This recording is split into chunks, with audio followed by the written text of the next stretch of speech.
up like on the outskirts of Chicago, but I've been living in the city since I was 17 years old. I originally gone to UIC to do like their pharmacy program. Oh, okay.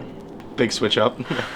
Yeah, a little bit, you know? A little bit, yeah. But like, I think like a lot of like the things that like I find really fascinating about science, that was like the biggest draw for me to go to pharmacy school, was just like learning a lot of like the science behind like how does stuff work, why does it work that way, you know, like what reactions are happening. Like that was really interesting to me. So kind of finding cooking through that segue was always like, it kind of just made sense to me, because it's like, yeah, like food's cool, right? Mm-hmm. It tastes good, like we all need it. Really like understanding like why, you know, what happens, why does it happen? Like there's so much chemistry behind cooking and food, that like that was like the big draw that like really made the connection for me, that like, oh, like this is something like it's a profession. Being part of like an independent restaurant is just like, you know what you have is what you have. Like you just got to learn what to do with that. Right.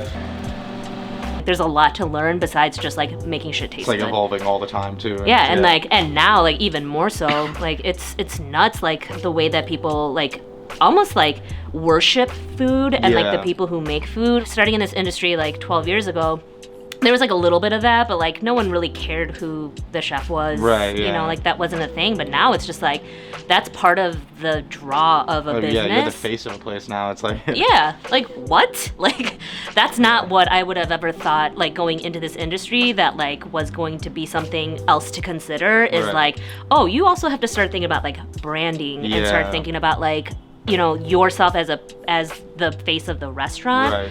Because, like, I mean, I have, like, crippling social anxiety. I don't like talking in public. It's like each, you know, like, neighborhood in Chicago has a very distinct voice, which I think is also really important. But yeah, like, Andersonville's great. Like, we fucking love it over there. Do you live up there, too? Oh, God, no.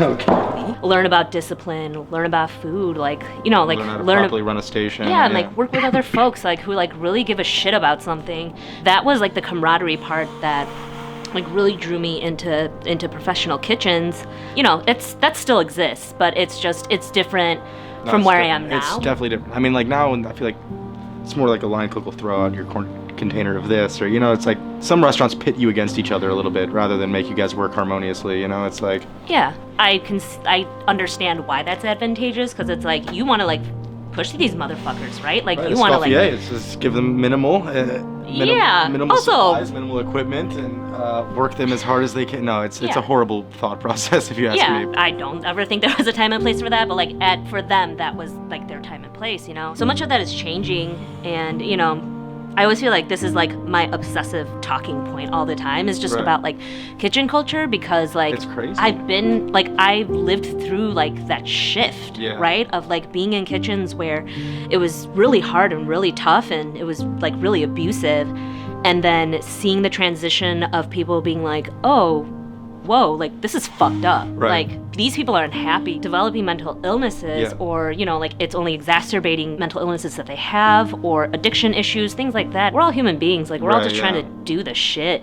You know, we're just trying to work a job. Yeah. So it's just really, it's great to see like the shift, but it's also like, it's fucking wild. Like it's so crazy. Marijuana and cooking have gone together very well for me. Yeah. Especially you get off work and 1 a.m. and your mind is just like racing, and you can't go to bed. And oh yeah, there was a point in time where every single night, like if I didn't smoke, like I could not sleep. Like I just wouldn't sleep. And it's just like, man, like you need sleep. There's, you know, not to say that it's medicine, but like in some ways, like fucking weed is medicine. Yeah, I agree. I would agree with that 100%. Better than drinking yourself silly every night, you know? Yeah.